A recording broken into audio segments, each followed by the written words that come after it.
Con un fraternal abrazo, como siempre, les saluda a ustedes su amigo José Manuel Marmolejo Delgado en nuestro programa Golpe a Golpe, Verso a Verso, desde esta gran estación que es OMV Radio, desde nuestro municipio de Ecatepec de Morelos, Estado de México. Pues damos inicio a nuestro programa del día de hoy con nuestra nuestra sección de poesía, Vida Nada Me Debes. Celso A. Lara Figueroa, en su artículo La décima y la copla en la poesía popular de Guatemala, afirma que el folclore es resultado de un largo proceso histórico, siendo patrimonio dialéctico de las clases explotadas, fortalecido por las luchas democráticas y revolucionarias de los pueblos. Folclore es antónimo de los patrones estéticos de las clases dominantes, tal como lo ejemplifica la literatura popular que fluye paralelamente a la creación académica. Porta valores propios en la poesía, cuento, leyendas y mitos. Impugna el sistema establecido.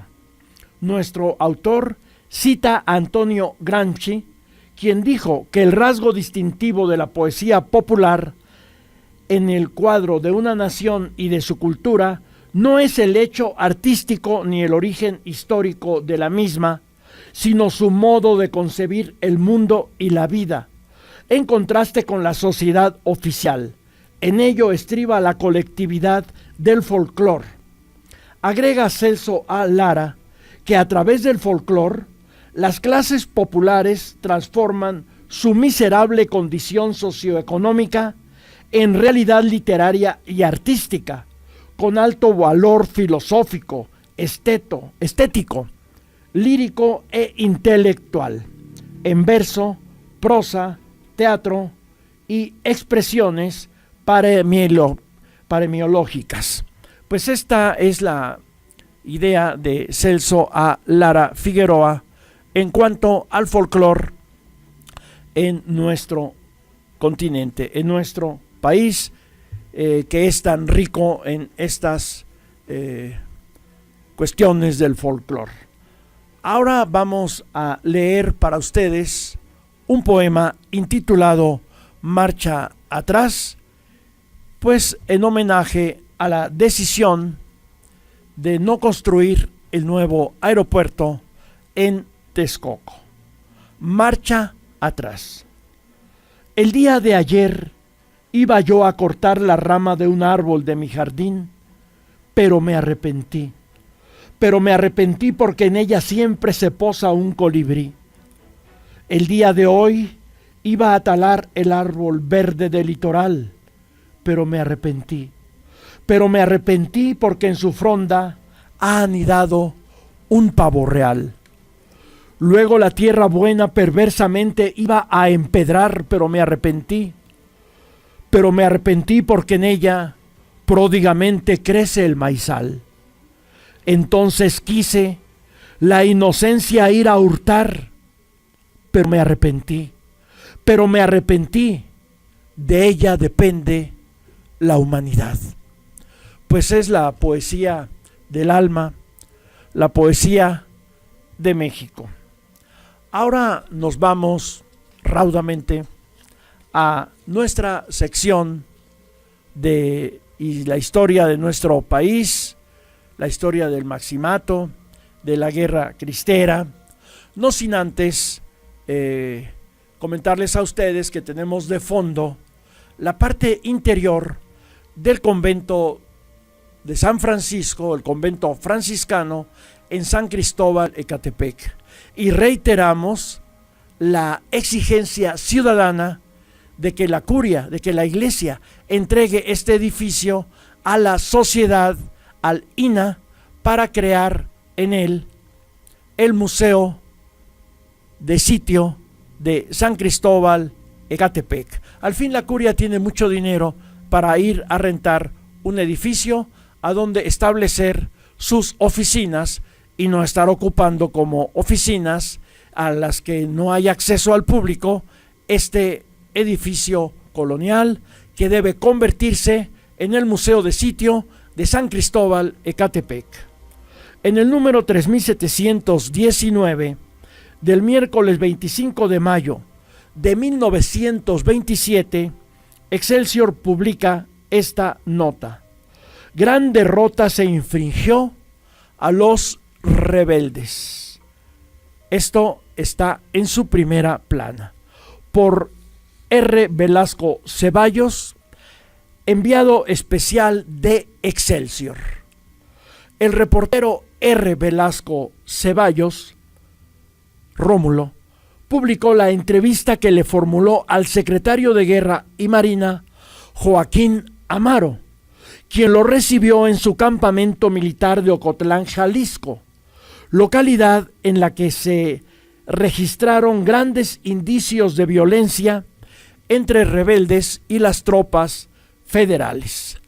Narraba que al llegar a Ocotlán, lo primero que llamaba la atención era la estación del tren recientemente quemada por los rebeldes católicos en su intento frustrado de apoderarse de la población.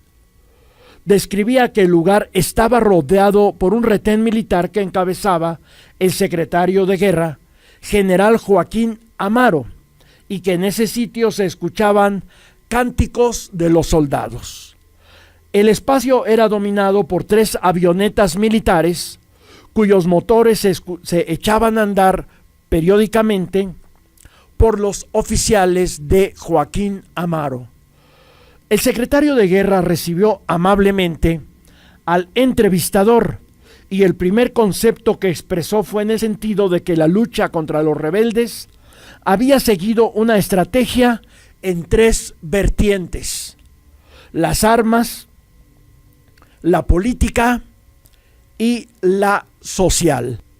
El primer camino se había desarrollado con tenaz empeño, sin dar tregua al enemigo ni de día ni de noche. Consideraba prácticamente concluida la campaña y se estaba por asentar el último golpe militar al enemigo católico. Presumía que en 15 días habría de informar al presidente que en Jalisco el enemigo había sido aniquilado. El secretario de Guerra comentaba que fijaron hojas sueltas en las paredes de la región de los Altos, notificando a la ciudadanía que contaba con un plazo de 10 días a partir del 15 de abril para reubicarse en determinadas localidades, como fueron las correspondientes a la zona señalada por el río Santiago, por donde desemboca el río Verde, hasta Encarnación de Díaz, de allí por la vía del tren hasta los límites con Guanajuato, hasta Yurécuaro, de Yurécuaro por la vía del ferrocarril hasta Guadalajara. Los pueblos de concentración en los cuales el gobierno había tenido mayor cooperación, según el secretario de Guerra, fueron Yurécuaro, La Barca, Ocotlán, Poncitlán, Zapotlanejo, Ayo el Chico, Valle de Guadalupe, Tepatitlán, Aranda, San Miguel el Alto, Cañadas, Jalostitlán, San Juan de los Lagos, Lagos de Moreno y Encarnación de Díaz. En el documento se señalaba que pasado el plazo de 10 días se daría inicio a los bombardeos que harían los aeroplanos. Pues esta también era una acción brutal, salvaje del gobierno de Plutarco Elías Calles, que obligaba a los habitantes de determinados pueblos a abandonarlos, a abandonar sus sembradíos, a abandonar sus fuentes de empleo y reubicarse en otros sitios, dándoles un plazo determinado, porque después de ese plazo iniciaría un incruento bombardeo en contra de la población. Esto era consecuencia del apoyo que los habitantes de dichas poblaciones daban a los guerrilleros cristeros, que cometían acciones brutales como las que llevaban a cabo en contra de los trenes. Pero es que los guerrilleros cristeros pues eran parte de la población. La población estaba en rebeldía en contra del gobierno de Plutarco Elías Calles. Amaro refería que con ese método las tropas recobraron bríos y los rebeldes han sido diezmados y comenzaron a dispersarse. Pues cómo no, con los ataques de los aviones, ¿quién no iba a dispersarse? Afirmaba que ya casi se concluye la campaña, por lo que se dará autorización para el retiro de las familias a sus poblaciones, para que las poblaciones regresaran a sus centros habitacionales.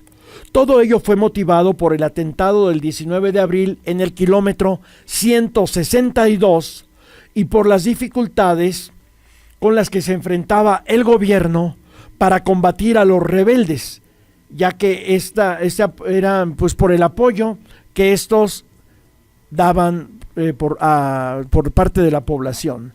En cuanto al camino político, consistió en obtener la cooperación de las autoridades municipales para que éstas hicieran comprender al pueblo el error que estaban cometiendo al apoyar a los rebeldes, error provocado por los líderes.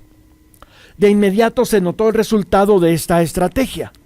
También se hacían publicaciones en periódicos y en hojas sueltas, distribuidas en muchas casas y desde aeroplanos en las zonas infestadas de los rebeldes.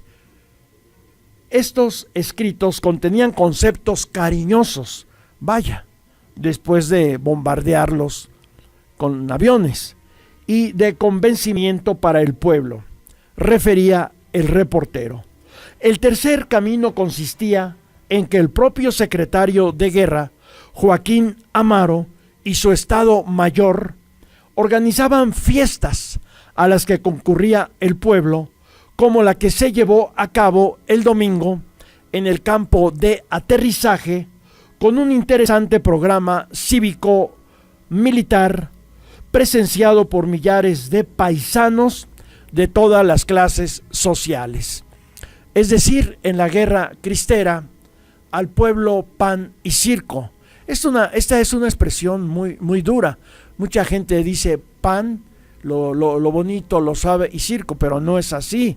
Era hambre, y el circo como en los romanos, era meter al pueblo a la violencia de las fieras. Era la forma de actuar del gobierno de Plutarco Elías Calles.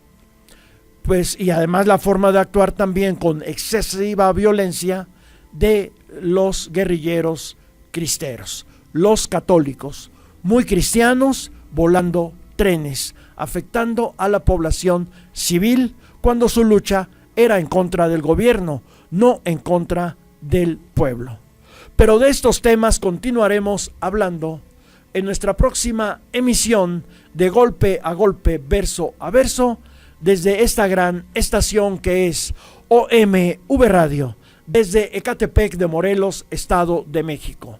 Se despide de ustedes su amigo José Manuel Marmolejo Delgado. Gracias por su atención.